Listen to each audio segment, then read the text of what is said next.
Hello అందరికీ నమస్కారం. పండగ బాగా జరిగిందా? హ్యాపీ పొంగల్, సంక్రాంతి అన్నీ కూడా మరి చక్కగా జరుపుకొని మరి ఎవరి ఊర్లకి వాళ్ళు చేరుకున్నారా క్షేమంగా? ఇవాళ నేను లివరు క్లెన్సింగ్ గురించి చెప్దాం అనుకుంటున్నా. ఎందుకంటే మరి ఈ 3 రోజులు బాగా వాడాం కదా లివర్‌ని. పాపం లివర్‌కి కూడా థాంక్స్ చెప్పుకుందాం. లివర్ కూడా మనకి మరి పండగలో తిన్న ఫుడ్ అంతా మరి అదే కదా! డిస్కవరీ ఛానల్ ఎగిరేయి, పాకేయి, దూకేయి అవి కూడా తిన్నాము. ఆబ్వియస్‌లీ అందరం ఉంటారు కదా! ఓకే. ఇప్పుడు లివర్‌ని మనం కొద్ది రోజులు జస్ట్ ఒక 2 ఆర్ 3 డేస్ మనం కొంచెం రెస్ట్ ఇద్దాం. ఎలా ఇద్దామంటే సింపుల్ ఐటెమ్స్ చెప్తానండి. వెరీ సింపుల్‌వి. మెయిన్ ఇంట్లో వాము ఒక 10 గ్రామ్స్, సొంఠి ఒక 10 గ్రామ్స్, మిరియాలు ఒక 10 గ్రామ్స్, ఈ 3 కలుపుకొని చెక్క కూడా ఉంటే అది కూడా ఒక 5 గ్రామ్స్ అన్నీ చూర్ణం చేసుకోండి. దాన్ని ఒక హాఫ్ లీటర్ వాటర్లో ఒక టీ స్పూన్ పౌడర్ వేయండి. కొంచెం మరిగించండి 2, 3 పొంగులు. మీరు దాంట్లో కొంచెం టీ పొడి, పాలు కలుపుకున్నా కూడా మీకు బాగానే ఉంటుంది. లైట్‌గా షుగరో, బెల్లమో మీకు ఏదైతే అది స్వీట్నర్ వేసుకొని పొద్దున్నే ఫాస్టింగ్ ఎంప్టీ స్టమక్‌లో మీరు తాగండి. కొంచెం మీకు క్లెన్సింగ్ అవుతుంది.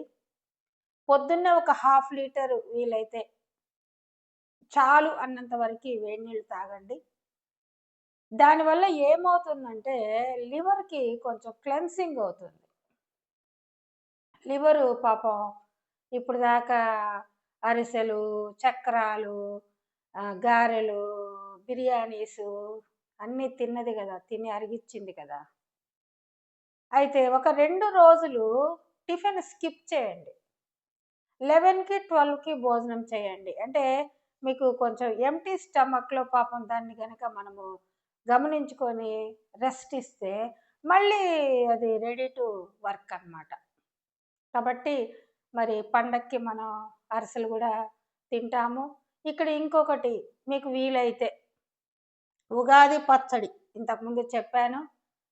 చేదు, పులుపు, తీపి, వగరు ఈ 6 రుచులు ఉన్నాయి కదా! కారం, స్వీట్నర్ ఇవన్నీ కూడా మీరు ఉగాది పచ్చడి సంక్రాంతికి తిన్నా ఇబ్బంది ఏమీ లేదు. అంటే చేదు మనకి కాకరకాయ బాగా దొరుకుతుంది కదా!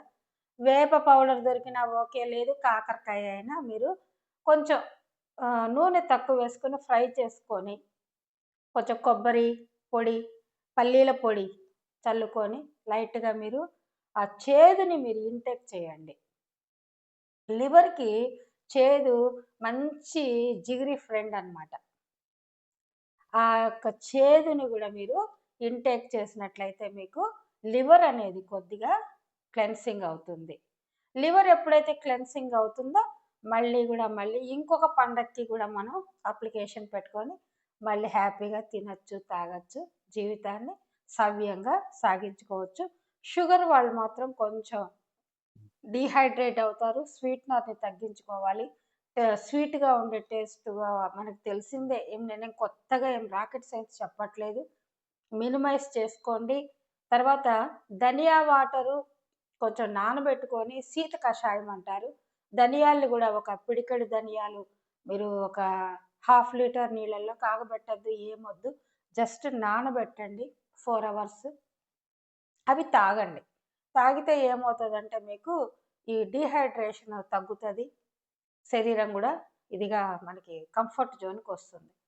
తర్వాత ఒక్క విషయం నాకు గుర్తు చెప్పాలనిపించింది. అరిసెల్లో మనం ఎక్కువ నువ్వులు వాడుతుంటాం కదా! నువ్వులు ఎందుకు వాడతారో కొంచెం మీకు ఐడియా ఉందా? ఈ యొక్క చలికాలానికి పొట్టలో వెచ్చగా ఉండాలి కాబట్టి నువ్వులు అందుకు వాడతారు. ఒక్కో సీజన్‌కి ఒక్కో రకమైనటువంటి ఆ ధాన్యాన్ని మనము ఇంటేక్ చేయాలన్నమాట. నువ్వుల యొక్క విశిష్టత అదనమాట. శరీరము లూక్‌వార్మ్ లోపల హీట్‌గా ఉంటే కదా! ఈ చలిని మనం తట్టుకోగలము. కాబట్టి ఈ యొక్క సంక్రాంతి పండగని మనం అందరం దేవుడి దయ వల్ల బాగా జరుపుకున్నాము. అట్లాగే కూడా మళ్ళీ మనము లివర్‌ని గనక మనము సేవ్ చేసుకొని, రెస్పెక్ట్ చేసుకొని, క్లెన్సింగ్ చేసుకుంటే మళ్ళీ మనకి హ్యాపీగా, హెల్తీగా, వెల్తీగా ఉంటాం. Thank you. Thank you very much. God bless you. By.